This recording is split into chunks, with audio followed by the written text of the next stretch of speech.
Bonjour à tous, c'est Thomas de Ludovox.fr, bienvenue dans ce Ludo Chrono. Aujourd'hui, je vais vous parler de Dice Trip France. Dice Trip France, c'est un jeu pour 1 à 4 joueurs qui peut se jouer à partir de 8 ans et pour des parties d'environ 30 minutes. Dice Trip France, c'est un roll and write, c'est-à-dire que vous allez avoir une fiche individuelle sur laquelle, en fonction des résultats des dés, vous allez inscrire différentes valeurs. En fonction des valeurs que vous choisissez d'inscrire, vous allez marquer plus ou moins de points. C'est évidemment celui qui a le plus de points à la fin de la partie qui est le gagnant. Donc au début de la partie, chaque joueur va recevoir un crayon et une fiche individuelle.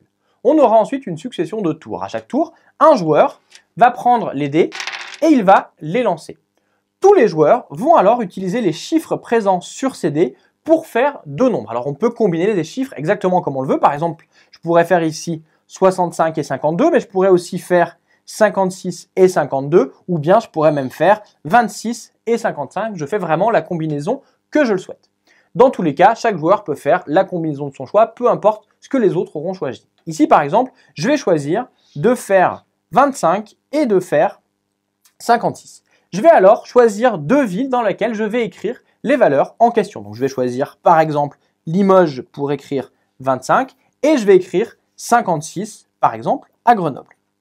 Lorsque j'écris une valeur dans une de mes villes, eh bien, je vais devoir barrer cette valeur en dessous. Donc, par exemple, ici, j'ai barré le 25 et je vais barrer ici le 56. Cela veut dire que dans les tours suivants, je ne pourrai plus jamais utiliser de nouveau ces valeurs. Si jamais je n'ai pas le choix et que je devrais en utiliser une autre, eh bien, au lieu d'écrire une valeur dans une ville, il faudra que je coche une ville. Ce sera une ville malus. Je vais le noter également ici. Et en fin de partie, chaque ville malus me fera perdre un point. Dans tous les cas, quand tous les joueurs ont rempli leur case avec les nombres qu'ils ont choisis, le joueur suivant va prendre les dés, il va les relancer et on va faire exactement la même chose. Il est à noter que l'on aura deux effets que l'on pourra déclencher pendant la partie. Le premier effet, c'est lorsque c'est mon tour de relancer les dés, je peux, si je le souhaite, relancer tous les dés. Je ne pourrai le faire qu'une seule fois pendant la partie, il faudra que je le fasse avant que les joueurs aient écrit quoi que ce soit sur leur fiche. Je ne peux le faire que lorsque c'est à moi de lancer les dés.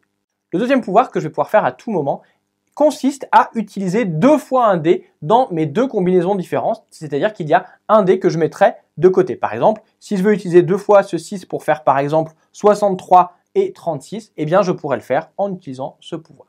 Alors comme je vous l'ai dit, la façon dont on va remplir notre fiche va nous rapporter plus ou moins de points. En cours de partie, on va par exemple pouvoir créer des villes bonus. Pour créer une ville bonus, eh bien il y a deux façons de faire.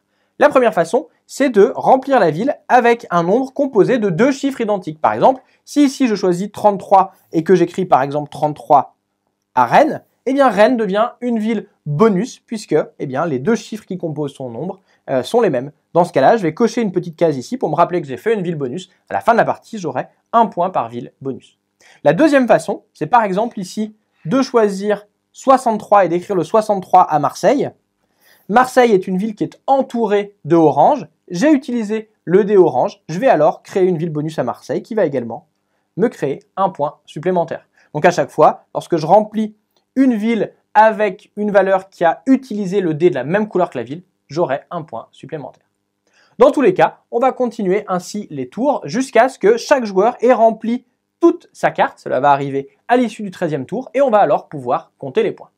Alors pour compter les points, on va regarder les différentes façons que l'on avait de marquer des points. On l'a vu, il y aura tout d'abord les villes bonus que l'on a créées en cours de partie qui vont nous rapporter un point pour chaque ville bonus et on perdra également un point pour chaque ville sur laquelle on aura mis une croix. On va ensuite regarder notre plus long chemin. Notre plus long chemin, c'est une suite de villes dont les valeurs sont strictement croissantes qui sont reliées les unes aux autres. Par exemple, ici, j'ai un chemin qui va faire 11, 12, 13, 14, 15, 16, 21, 23, 25, 26, 41, 56, 61. On a des valeurs ici strictement croissantes. C'est un chemin qui fait 13 villes de long. Il va tout simplement me rapporter 13 points, 1 point par ville. On va ensuite regarder notre plus grande série de villes consécutives. Des villes consécutives, c'est des villes dont les numéros vont être strictement croissants avec aucun trou au milieu. Évidemment, on ne compte pas les trous que l'on ne peut pas réaliser puisqu'on a des dés qui vont jusqu'à 6. On ne peut par exemple pas faire 17, 18 ou 19 ou bien 20. Donc ici, par exemple, je vais pouvoir faire 11, 12, 13, 14, 15, 16, passer ensuite à 21 et puis continuer ici à 22. Là aussi, en fonction de la longueur de ma plus grande suite consécutive, je vais marquer plus ou moins de points.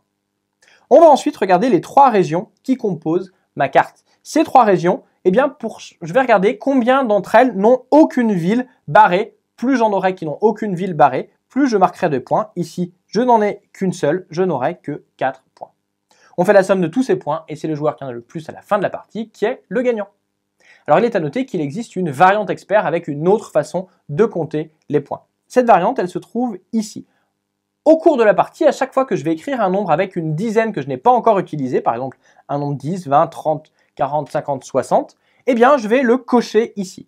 Lorsque j'ai coché chacune des cases, je vais regarder à ce moment-là combien il me reste de villes colorées qui n'ont pas été remplies.